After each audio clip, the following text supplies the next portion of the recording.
สัญญาทำไมถ้าหัวใจน้องยังไม่แน่รู้ไหม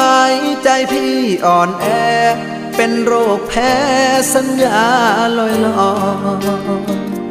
สัญญาให้ไว้กี่ครั้งก็พังบ่อยๆพี่หรืออุตส่าห์หลงคอยหน้าใจน้อยคอยเธอทุกทีสัญญาจริงจังให้ความหวังที่ฝังใจมันจะรักกับพี่ยืนนาน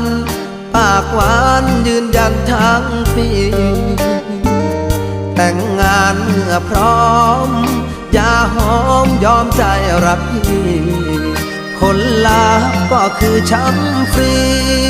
คนดีไม่มีสัจจาสัญญา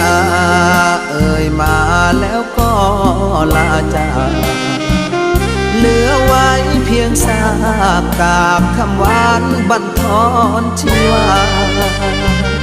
เห็นเธอดีจากแทบไม่อยากจะเชื่อสายตา